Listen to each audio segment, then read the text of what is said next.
Reduce your risk of viral illnesses like the flu and coronavirus. Wash your hands frequently with soap and water. Cover your nose and mouth when coughing with a tissue and dispose of it. Avoid close contact with anyone with a cold or flu-like symptoms. If you become ill, please visit your doctor.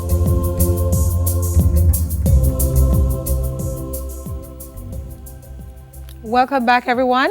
I am Tamika Fenton, and today we're here exploring total surface area.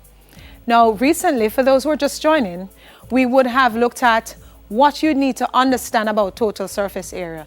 It is the coverage of that space. So you need to figure out, we're looking at calculating or determining the total surface area of solid figures.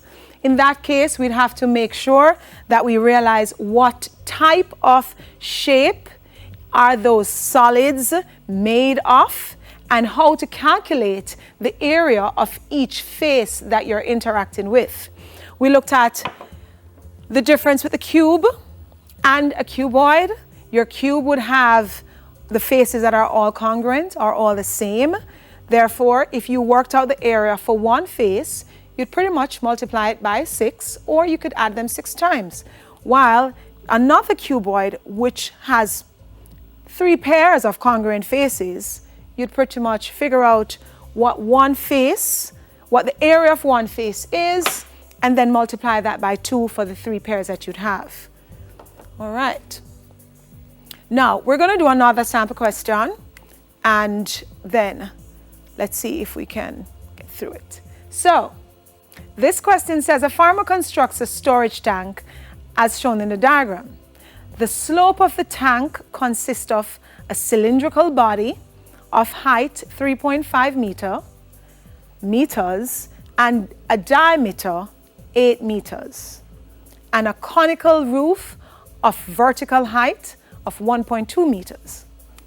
Now we're using pi, as we were previously using the question before, as 3.14. So you're asked to calculate the slant height of the roof of the tank, as the farmer wishes to cover that slant distance with something. So how do you think you'll calculate the slant height of the roof of the tank? All right, so the first thing we want to look at is exactly what the roof of that tank looks like. So we're looking at a cone, and we're trying to determine the distance from this point here, your apex, to the base of your shape, as you can see there. So,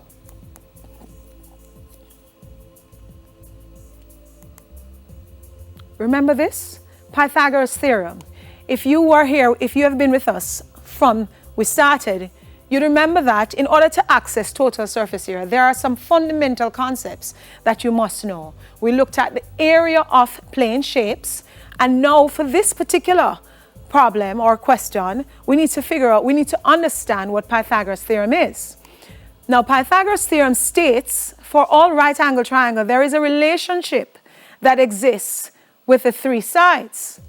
That means if you were to square the hypotenuse, which is your longest side, it would equal the sum of the square of the other 2 sides. So we have to understand Pythagoras Theorem in order to access this particular question. In this case, L, as you can see, would be our hypotenuse. And then your other 2 sides, we are going to look at what we use. We are using V for one of the sides, and R, which symbolizes the radius here, because this distance is the radius of the circle that we're working with. As you can see, the diameter of the circle is given to be 8 meters. And remember, we already said that the radius is half the diameter, or the diameter is twice the size of the radius. So the radius is there, so you'd square the radius and you square the other side. That is your vertical height, represented by V, which is 1.2 meters. So we'd substitute the values in this equation here. So your V being 1.2 meter plus squared plus 4 meters squared will equal your vertical, the square of your vertical length. And if we were to square them, you'd have 1.2 squared is 1.44 meters, squared meters, and 4 meters squared is 16 squared meters. And then you were trying to determine what our length would be, our vertical length, vertical height, sorry, our slant height. All right, so we'd add these, we get 17.44 equal the square vertical length, height. So height is the same as the length there.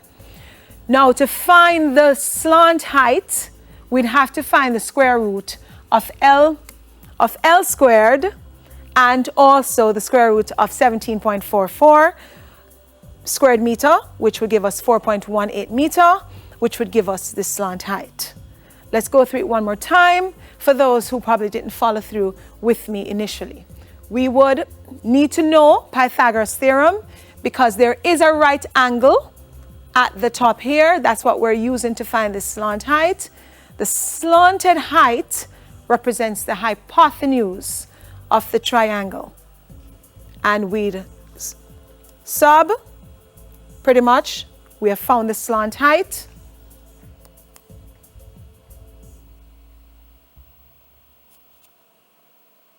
And then this part now would take us to show the total curved surface area of the tank to the nearest meter is 140 squared meter.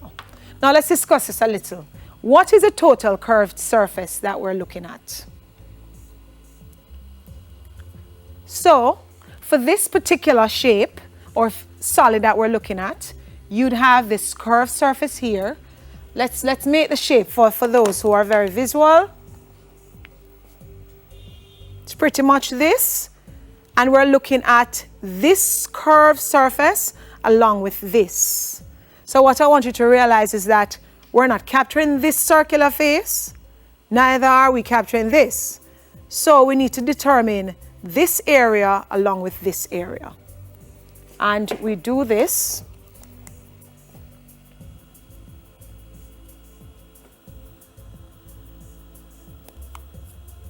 So the area of the curved surface of the cone would be pi multiplied by the radius multiplied by the slant height, why we needed to calculate that in the first place. And then we'd add it to the area of the curved surface of the cylindrical tank, which is here, which is 2 pi r h. We're given h and we know what the r is, we are also given the radius. So we pretty much can substitute those values, and this would work out to be 52 squared meters, and this would work out to be 88 squared meters. Adding those together, 140 squared meters. Thank you for joining us. We'll be going on a short break. Remember UK, okay, great.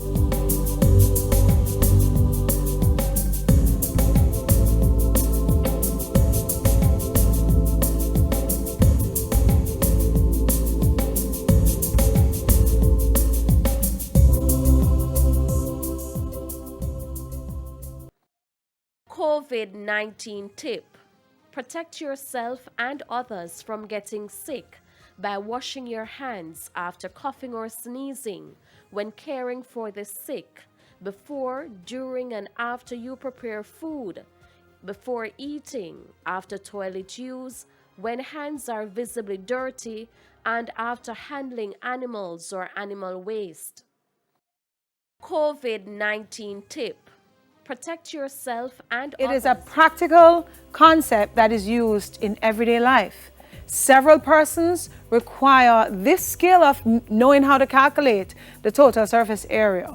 So remember, when you're finding the total surface area, which we commonly call the TSA, of any solid, you need to consider the faces that make up the solid. Let us have a look at my desk to see the solids that we're looking at. So for your cone, you have this curved surface plus a circular one.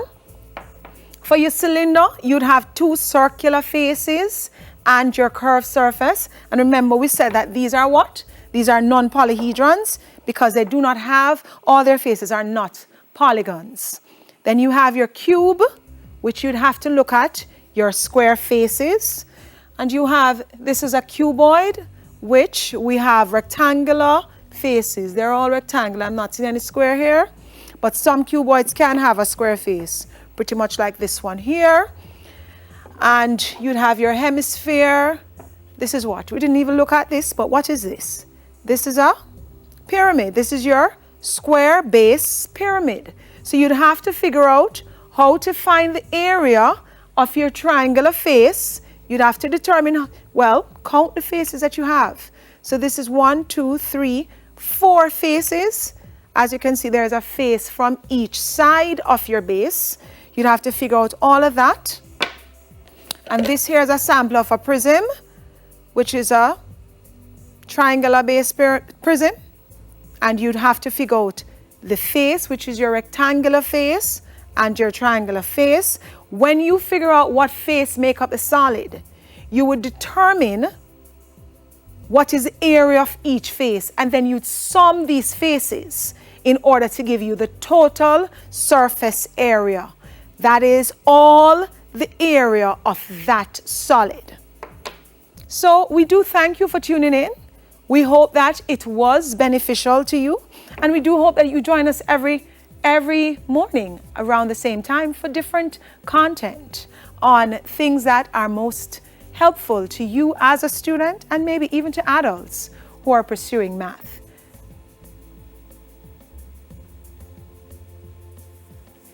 If you have, remember viewers, you can watch this and other lessons live on Television Jamaica's YouTube channel. Remember, you can send your questions and feedback to us on Twitter at Television Jam, Facebook at Television Jamaica, and Television Jamaica's YouTube channel using the hashtag TVJSchoolsNotOut. Thank you for tuning in with us today. It was a pleasure.